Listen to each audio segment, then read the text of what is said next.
Do unto others as you would have them do unto you. Neville's golden rule. Well, today, that's what we're going to talk about. Amanda here from createyourfuture.co. So today we're going to talk about Neville's golden rule, do unto others as you would have them do unto you, in the context and terms of third parties. Okay, so before we get started, if you haven't already subscribed, definitely subscribe, hit the bell icon below, because I do put out new videos every Sunday, Wednesday, and Friday, each one of them with the intention to help you create something wonderful in your life. Okay, let's dive into this. Neville's golden rule. Okay. Why is it important? It is important because of the way that we create, okay? So if we intend that we're going to get married and, we're focusing on that, our subconscious mind is automatically going to call forth a bunch of scenarios where we're going to see it. So we might see it on TV with our favorite TV show. We might actually see a lot of bridal shops. We might hear about somebody else getting married. Okay. So that's why it's important to always only intend for others what you would intend for yourself, because your subconscious mind doesn't discriminate. If you focus on somebody getting fired, guess what? They may get fired. You may get fired from a job. Someone else you didn't intend to get fired, because you're focusing on it. So your subconscious mind is going to draw it into you. Okay. So technically, because how it works is everything you wish on somebody else, you're basically opening the door for it to be able to happen to you.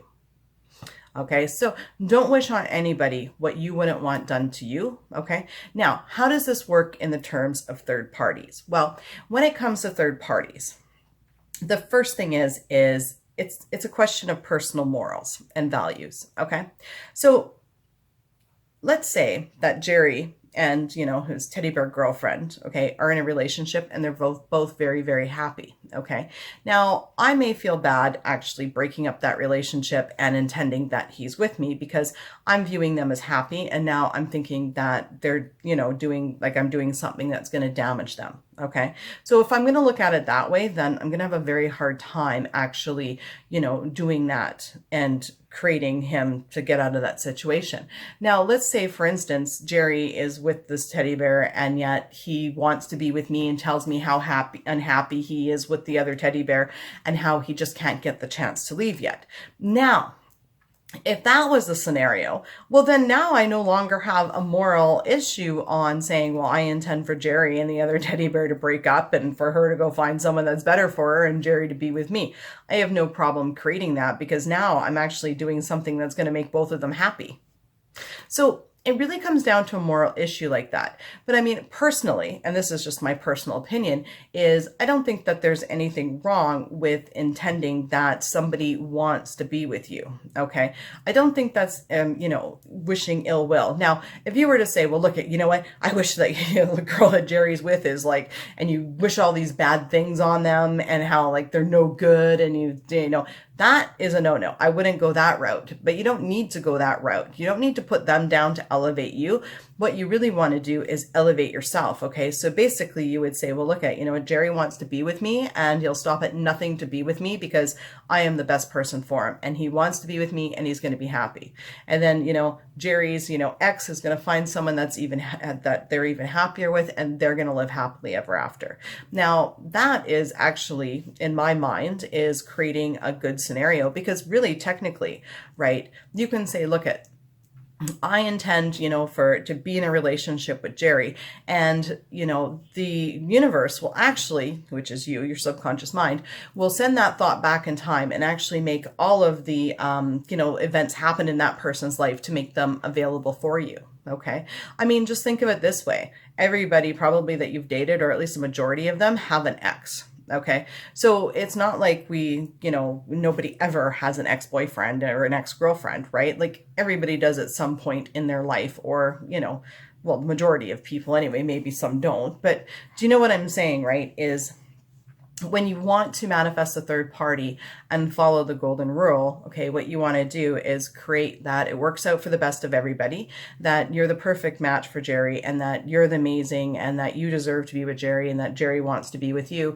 And then everything will automatically happen to make that happen. You can even intend, that Jerry and the third party break up, and it's for the best, and the third party finds someone that's even better for them. and that you end up with Jerry. Now that statement will fall into the golden rule. The only time it won't fall into the golden rule is like what I said, was where, you know, you're wishing ill will on Jerry's girlfriend or ex-girlfriend and, you know, putting her down and all this other stuff, you know, and so that you don't want to do because you're opening the door. But you don't have to do that to get Jerry to break up that relationship and come into your life, okay? So what you really want to do a lot of time with third parties is to really start to take yourself up a notch by doing things like, I'm good enough, I'm confident, I deserve to be with that person, I'm the best person for them, they love me and only me, they see nothing but me. So you really want to get on top of any sort of insecurities or jealousy that you may have within your self-talk and thoughts, because really, right, when you think about it, you know, anybody can create a third party at any time. And it's not that, you know, we intend that the other people go away and never, like, you know, talk to our spouses, but it's about having the story that our spouses love us and want to be with us and only us. And that we're good enough to have that in our lives and to have a faithful person that adores us. Okay. So yeah, so start switching the story of what you're telling.